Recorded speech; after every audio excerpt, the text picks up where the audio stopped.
அன்பின் பிதாவே, இந்த காலை வேலைக்காக உமக்கு நன்றி செலுத்துகிறோம். நீ பரிசுத்த ஆண்டவரே, எங்களையும் பரிசுத்தமாய் வாழ அழைத்திருக்கிறீர். ஆண்டவரே, இந்த காலை வேளையில எங்களை முற்றிலுமாய் அர்ப்பணிக்கிறோம். ஆண்டவரே, பரிசுத்த ஆவியானவர் சகல சத்தியத்துக்குள்ளும் எங்களை போதித்து பாவத்தை குறித்தும் நீதியை குறித்தும் நியாய தீர்ப்பை குறித்தும் கண்டித்து உணர்த்துகிற பரிசுத்த ஆவியானவர் எங்களை நீதியின் பாதையில் நடத்தும்படியாய் இந்த காலை வேளையில அர்ப்பணிக்கிறோம். இந்த நாளின் வேத தியானத்தை எங்களுக்கு ஆசீர்வாதத்தை தாங்க. நீங்க எங்க கூட பேசுங்க. நேசிக்கிற இயேசு கிறிஸ்துவின் இனிய நாமத்தில் கேட்கிறோம் பிதாவே, ஆமென். 1 கொரிந்தியர் 6வது அதிகாரம். உங்களில் ஒருவனுக்கு வேறு ஒருவனோடே வழக்குண்டானால் வழக்காடும்படி அவன் பரிசுத்தவான்களிடத்தில் போகாமல் அநீதக்காரரிடத்தில் போக துணிகிறது என்ன?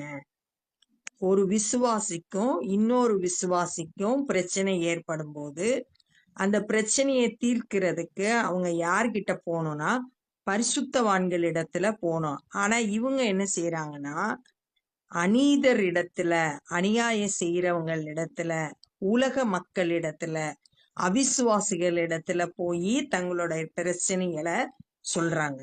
பரிசுத்தவான்கள் உலகத்தை நியாயம் தீர்ப்பார்கள் என்று அறியீர்களா? இயேசு கிறிஸ்துவுடைய இரத்தத்தினால மீட்கப்பட்ட பரிசுத்தவான்கள் உலகத்தையே நியாயம் தீர்க்க போறாங்க அப்படின்னு சொல்லியிருக்கு. இத குறிச்சு மத்தேயு 19வது அதிகாரத்துல 19வது அதிகாரம் 28வது வசனம். அதற்கு இயேசு, மறு ஜென்ம காலத்திலே மனுஷகுமாரன் தம்முடைய மகிமையுள்ள சிங்காசனத்தின் மேல் வீற்றிருக்கும் போது என்னை பற்றின நீங்களும் இஸ்ரவேலின் 12 கோத்திரங்களும் நியாயம் தீர்க்கிறவர்களாக 12 சிங்காசனங்களின் மேல் வீற்றிருப்பீர்கள் என்று மெய்யாகவே உங்களுக்கு சொல்லுகிறேன் அப்படின்னு சொல்லிட்டு சொல்லுகிறத அந்த பகுதியில வாசிக்கிறோம். அதனால பரிசுத்தவான்கள் உலகத்தையே நியாயம் தீர்க்க போறாங்க. உலகம் உங்களால் நியாயம் தீர்க்கப்படுவதாக இருக்க நீங்க உலகத்தையே நியாயம் தீர்க்க போறீங்க. இந்த அற்ப வழக்குகளை தீர்க்க நீங்கள் அபாத்திரரா? இந்த சின்ன சின்ன வழக்குகளை பிரச்சனைகளை தீர்க்கிறதுக்கு உங்களுக்கு தகுதி இல்லையா? உங்களால முடியாதா? தேவ தூதர்களையும் நியாயம் தீர்ப்போம் என்று அறியீர்களா? உலக மக்களை மாத்திரம் இல்ல, தேவ தூதர்களை கூட நியாயம் தீர்க்க போறோம் அப்படின்னு சொல்லியிருக்கு. இது விழுந்து போன தூதர்களை குறிச்சு சொல்லப்பட்டிருக்கு. அவங்க நியாய தீர்ப்பு அடைந்து வெளிப்படுத்தல்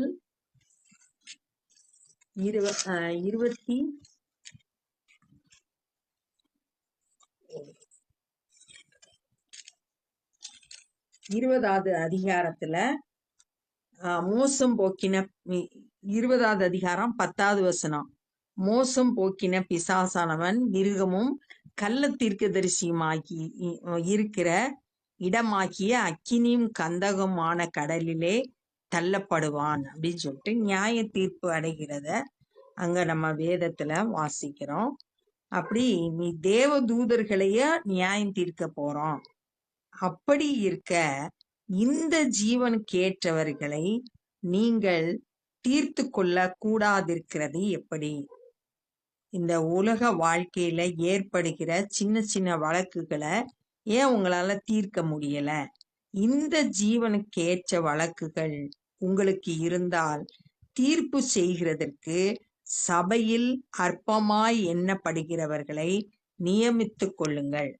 அப்படி உங்களுக்கு வழக்குகள் இருக்குமானா, விசுவாசிகளுக்கு இடையில வழக்கு இருந்தா அதை கொண்டு போய் சபையில யாரு ரொம்ப அற்பமா நினைக்கிறீங்களோ அவங்க கிட்ட போய் அந்த வழக்க சொல்லி அவங்கள தீர்ப்பு சொல்லுங்க. அப்ப தாழ்மையோடு செயல்படும்படியா சொல்லப்பட்டிருக்கு. உங்களுக்கு வெட்கம் உண்டாகும்படி இதை சொல்லுகிறேன். சகோதரனுக்கும் உண்டான வழக்கை தீர்க்கத்தக்க விவேகி ஒருவனாகிலும் உங்களுக்குள் இல்லையா? சபையில ஒரு சகோதரர்களுக்கிடையில ஏற்படுகிற பிரச்சனைகளை தீர்ப்பு சொல்றதுக்கு ஞானம் உள்ளவர்கள் உங்களுக்குள்ள சபையில இல்லையா அப்படின்னு ஒரு கேள்வி கேட்கிறார்.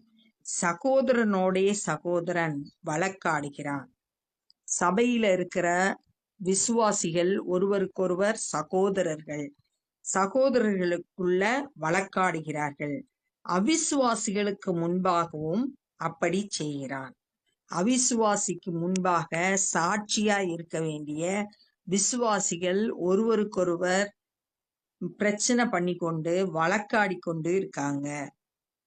நீங்கள் ஒருவரோடு ஒருவர் வழக்காடுகிறது எவ்விதத்திலாகிலும் குற்றமாய் இருக்கிறது. சகோதரர்களாகிய நீங்க ஒருத்தருக்கு வழக்காடுனீங்கன்னா அது எல்லா விதத்திலையும் குற்றம் அப்படின்னு சொல்லிட்டு பவுல் சொல்றாரு. அப்படி செய்கிறதை விட நீங்கள் ஏன் அநியாயத்தை சகித்துக் கொள்கிறதில்லை? அப்படி செய்யறத விட, வழக்காடுறத விட, சண்டை போடுறத விட அடுத்த விசுவாசி செய்கிற அந்த அநீதிய ஏன் நீங்க சகித்து கொள்ளக்கூடாது? ஏன் நஷ்டத்தை பொறுத்து கொள்ளுகிறது இல்லை? அடுத்த கேள்வி கேட்கிறாரு. அந்த பிரச்சனையினால ஏற்படக்கூடிய நஷ்டத்தை பொறுத்து கொண்டு அநியாயத்தை சகித்து கொண்டு ஏன் சமாதானமா இருக்கக்கூடாதா அப்படின்னு சொல்லிட்டு பவுல் கேட்கிறார். நீங்களே அநியாயம் செய்கிறீர்கள். அந்த சகோதரன் அநியாயம் செய்கிறத நீ சகித்துக்கொள்ளுன்னு சொல்றாரு. இப்ப அந்த அவனை பார்த்து நீயே என்ன செய்யற? அநியாயம் செய்கிற. ஆனா 2 தீமோத்தேயு 2:19 சொல்லியிருக்கு, இயேசு கிறிஸ்துவின் நாமத்தை சொல்லுகிற எவனும் அநியாயத்தை விட்டு விலகணும் அப்படின்னு சொல்லிட்டு வேத வசனம் கற்றுக் கொடுக்குது. உங்ககிட்டயே அநியாயம் காணப்படுது, நஷ்டப்படுத்துகிறீர்கள்.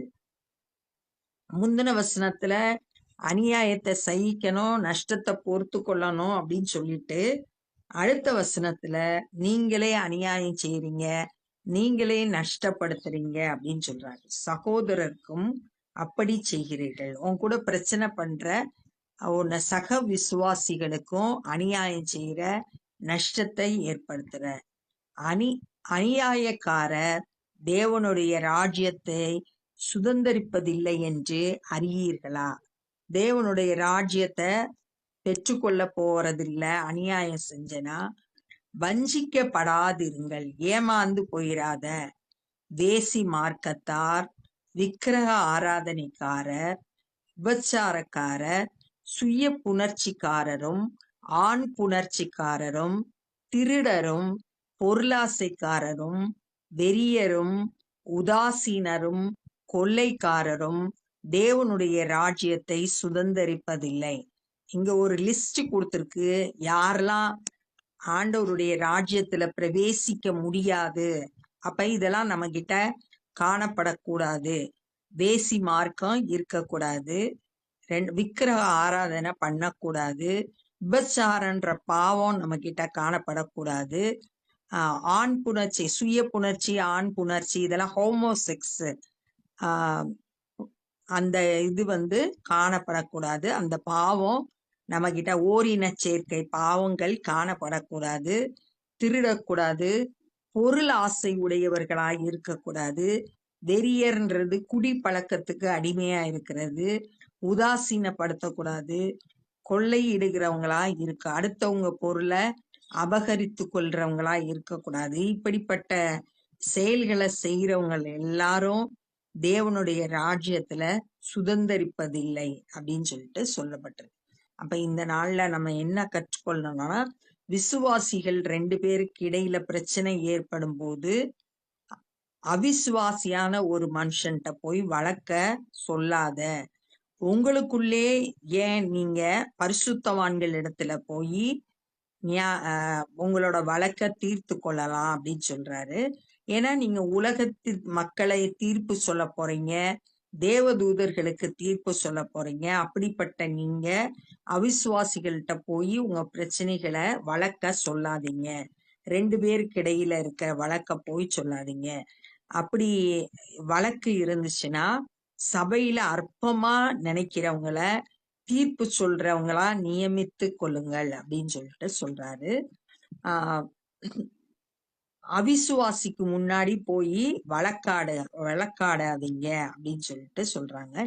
ஏன் அப்படி உங்களுக்குள்ள பிரச்சனை இருந்துச்சுன்னா அந்த அநியாயத்தை ஏன் சகித்து கொள்ளக்கூடாது? ஏன் நஷ்டம் ஏற்படும் போது அதை பொறுத்து கொள்ளக்கூடாது அப்படின்னு சொல்லிட்டு கேள்வி கேட்டுட்டு, நீயும் அநியாயம் செய்யற, நீயும் நஷ்டப்படுத்துற அப்படின்னு சொல்லிட்டு சொல்லப்பட்டிருக்கு.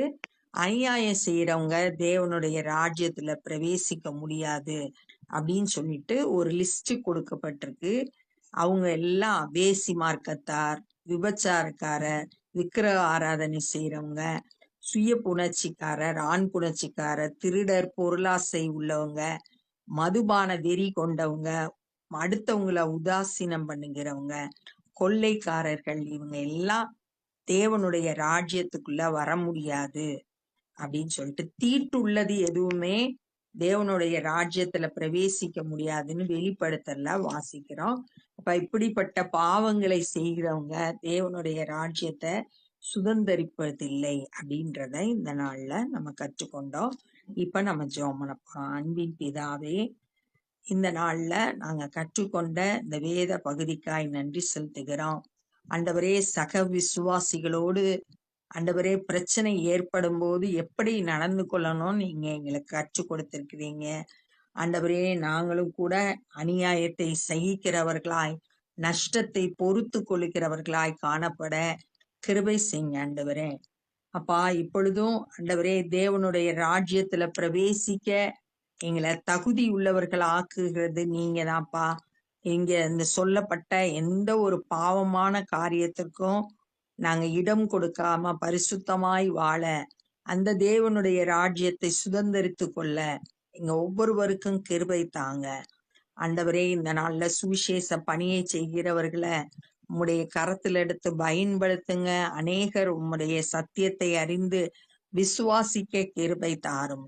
நாங்களும் சுவிசேஷ பணி செய்ய எங்களை அர்ப்பணிக்கிறோம். எல்லா துதி கன மகிமையும் மக்கே செலுத்துகிறோம். நேசிக்கிற இயேசு கிறிஸ்துவின் இனிய நாமத்தில் கேட்கிறோம் பிதாவே, ஆமென். என் ஆத்துமாவே கர்த்தரை ஸ்தோத்திரி, என் முழு உள்ளமே பரிசுத்த நாமத்தை ஸ்தோத்திரி. என் ஆத்துமாவே கர்த்தரை ஸ்தோத்திரி, கர்த்தர் செய்த சகல உபகாரங்களை மறவாதே. ஆமென். God bless you.